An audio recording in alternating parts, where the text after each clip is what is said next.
Il y a des musiques qu'on découvre, et puis il y a des musiques dans lesquelles on entre. La city pop japonaise, pour moi, fait clairement partie de la deuxième catégorie.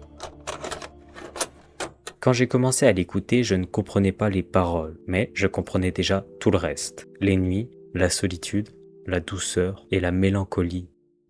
Cette musique est née à la fin des années 70, dans un Japon en pleine transformation. Le pays sort définitivement de l'après-guerre, les villes grandissent, les bureaux se remplissent, les trains ne s'arrêtent jamais, la vie devient urbaine, moderne, rapide. Et la city pop devient la bande-son de cette nouvelle existence. Une musique pour les salariés, pour les trajets nocturnes, pour les appartements silencieux éclairés par la ville. Elle s'inspire beaucoup de l'Occident, le soft rock californien,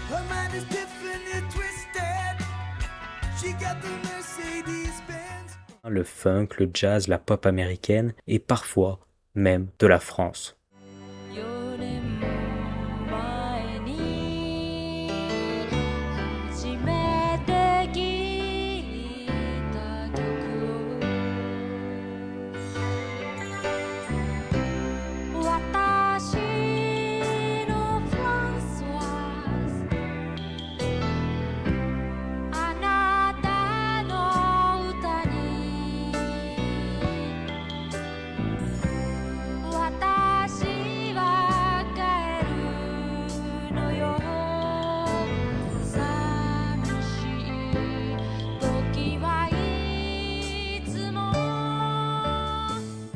Mais elle ne copie jamais, elle ralentit, elle adoucit, elle observe. D'ailleurs, à l'époque, personne ne parle vraiment de city pop. Ce sont juste des chansons modernes, élégantes, sophistiquées. C'est seulement plus tard qu'on réalise qu'elles racontaient toutes la même chose, qu'elles avaient un peu toute la même ambiance. La vie en ville. Impossible pour moi de parler de cette musique sans évoquer Tatsuro Yamashita. C'est quelqu'un qui ne cherche pas simplement à écrire des chansons, il cherche le son parfait. Il est obsédé par les harmonies, par la chaleur analogique, par l'équilibre exact entre l'émotion et la technique. Inspiré par Brian Wilson, il pousse la production japonaise à un niveau presque obsessionnel.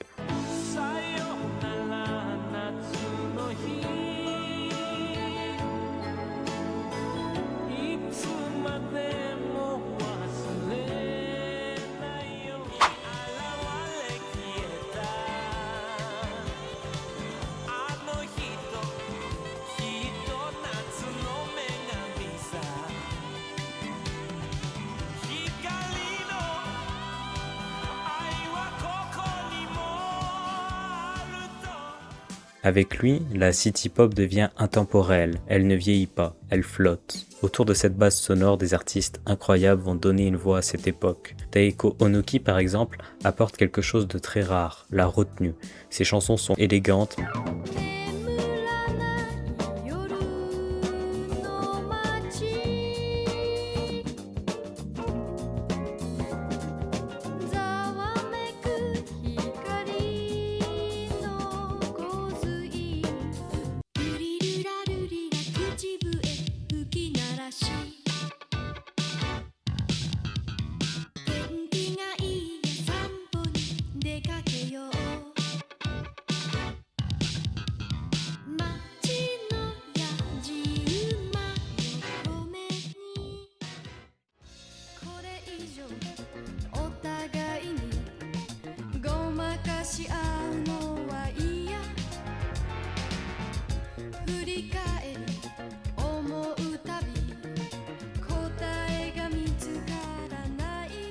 Puis, Momoko Kikuchi, c'est la douceur nocturne absolue. Sa voix donne l'impression qu'elle te parle à toi.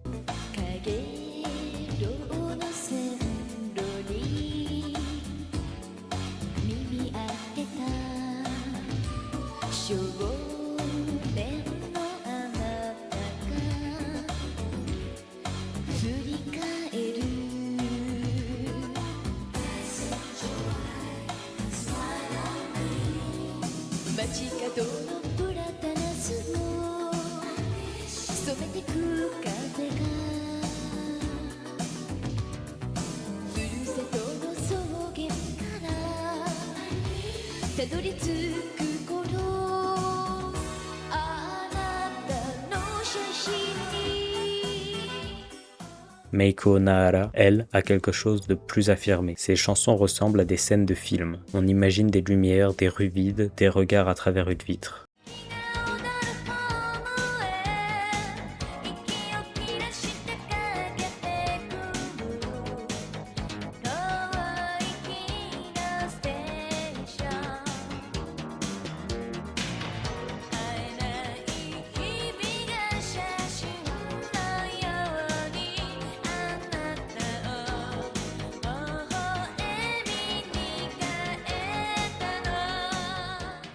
Yumi Matsuyota est une conteuse. Elle écrit des chansons comme on écrit des souvenirs, des moments précis, mais des émotions. Miki Matsubara représente pour moi le paradoxe parfait de la city pop. Une musique lumineuse en surface, mais traversée par une vraie mélancolie. C'est pour ça qu'elle touche encore autant aujourd'hui et qu'elle a rendu populaire la city pop.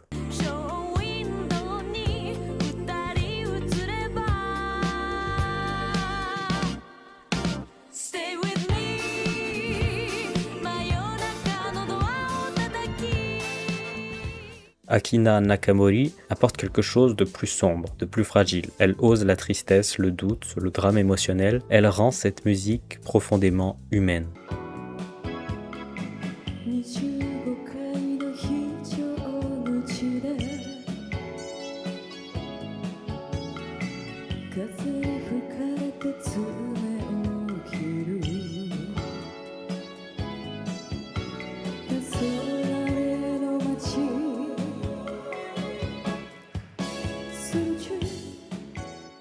Et puis il y a Anri, l'été éternel, mais un été qui finit toujours trop vite.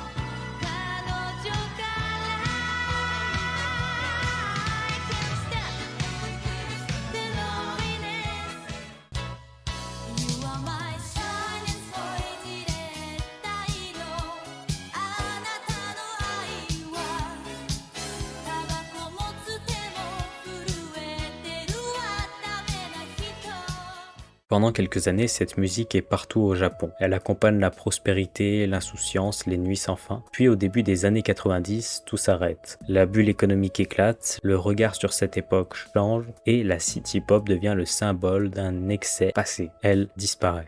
Et pourtant, des décennies plus tard, elle revient. Par hasard, grâce à YouTube, des recommandations apparaissent. Des gens tombent dessus sans forcément chercher. Et petit à petit, une nouvelle génération, c'est-à-dire la mienne, ceux qui sont nés, on va dire, dans les années 2000 et après, découvrent cette musique comme un monde figé dans le temps. Un futur qui n'a jamais vraiment existé pour eux. Et c'est étrange. Si la city pop nous touche encore en 2026, ce n'est pas par nostalgie. C'est parce qu'elle nous offre un espace calme, un endroit où la solitude est douce, où le temps ralentit. Et si, comme moi, tu écoutes, alors tu sais exactement ce que je ressens. La city pop japonaise, ce n'est pas juste de la musique, c'est un refuge. Étrange, car il montre une époque que nous, on n'a pas connue. Et pourtant, quand on l'écoute, on a des souvenirs nostalgiques. On repense à notre enfance, on repense à des moments passés, ou alors on se projette dans un avenir plus beau, plus coloré. Bref, si vous connaissiez pas ce style de musique, je vous invite sérieusement à marquer sur YouTube city pop, Japan city pop. Recherchez, vous allez trouver vraiment des pépites et c'est vraiment intéressant.